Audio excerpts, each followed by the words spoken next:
I'm from the federal government, and I'm here to help you all today. And it's an honor for me to be here. You're probably wondering what in the world your leadership team was smoking when they asked somebody from my line of work to come here and speak. But a couple years ago, as Kevin told you, I had the great honor of getting command of a destroyer in the Navy. And at the time, we weren't quite the worst ship in the Pacific Fleet, but we were probably third or fourth from the bottom. We had one of the highest accident rates of any ship in the Navy.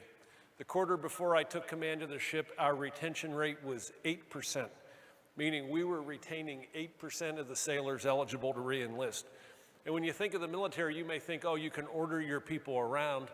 And you know what, I can, but I can't order them to stay. And my sailors are volunteers, just like your customers are volunteers. And I realized I'm going to have to give them a reason why they should want to stay, why they should want to come to work every day and be passionate and motivated about what they signed up for. And so I take command of the ship, and I'm thinking about all the things I can't influence. I don't get to choose my missions. I don't get to choose the people I work with. I can't change out anybody on the ship. I've got to play the same hand that's already there. And I have zero input into the budget that's given to carry out our mission. And I'm thinking, this is it. It's the end of the line for me. I'm never getting promoted again. I'm not smart enough to turn this ship around. I graduated in the top 80% of my class at the Naval Academy. And one day I decided, you know what, I'm going to stop obsessing over all the things I can't influence. And instead, I'm going to spend my days obsessing over the things that I can. And I realized the one variable that I can influence was the crew, to get them to start working together better as a team. The way a ship is organized, we have 5 departments on the ship.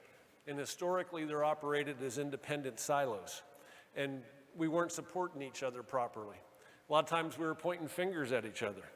And so what I decided to do was to figure out a way to better integrate the 5 departments on the ship and get the crew to understand it's in our own best interest to work together better as a team.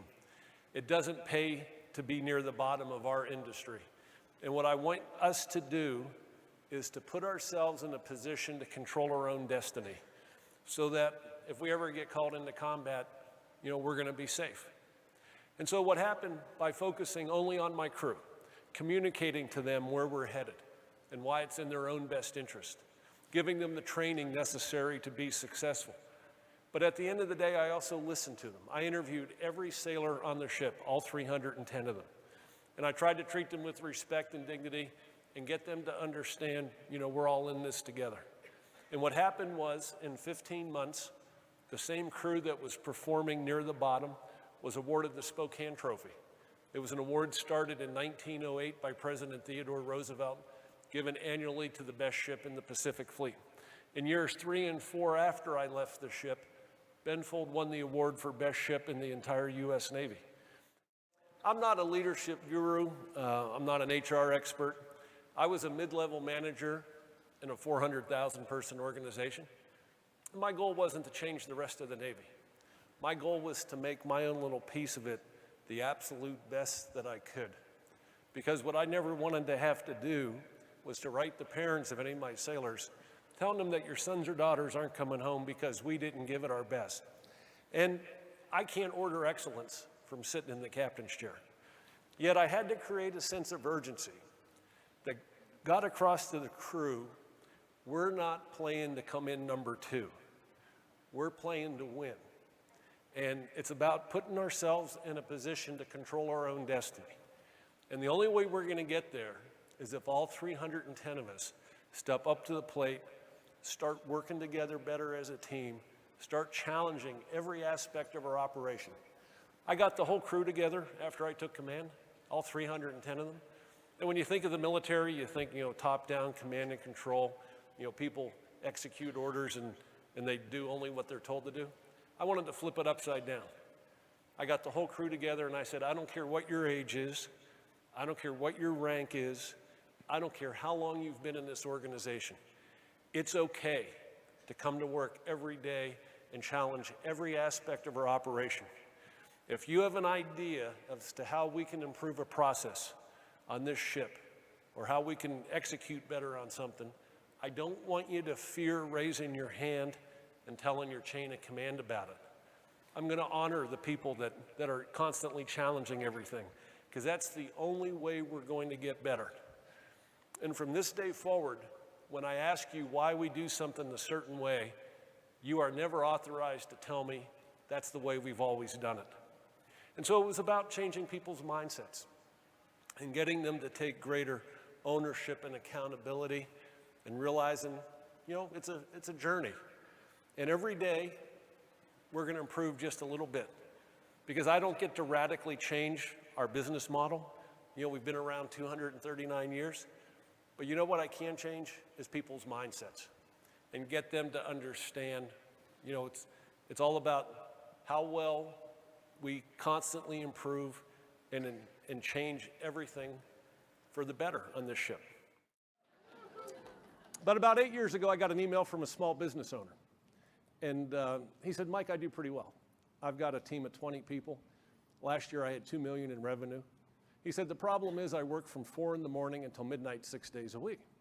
And he said, a year ago, my sister gave me a copy of your book, and she said, look, you're doing well, but you'll never be able to improve because you're a control freak, and you micromanage your team. The best ones leave you every year because they don't want to work for you. And those that are left behind just wait to be told what to do. Nobody takes any ownership. And she says, if you ever want to hope to grow your business, you're going to have to figure out a way to engage your team better. And before you can do that, you need to make the leap from just being a manager to being a leader. And she said, here, read this book. And he told me as he was reading it, it struck him how many hours a day he was spending doing what he called $10 an hour work. The work that his team could have or should have been doing, but they weren't because he refused to let go. And that's like the gentleman who stood up and said, he's going to start delegating more so that he can do, the high value work. He told me he went out and bought 20 copies of the book. Every weekend, his team would read a chapter. Every Monday morning, the first thing they did before starting work was to get together and discuss what was in that chapter and ask themselves, are we modeling these behaviors here in our own workplace? And if not, what's keeping us from doing even better? The day he wrote me the email, it had been a year since he finished that project.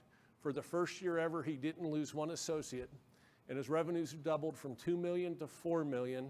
And he said it was because he got out of doing their job, they stepped up to the plate and did it, and it freed him up to do what he called $500 an hour work, like go out and spend more time with his best customers.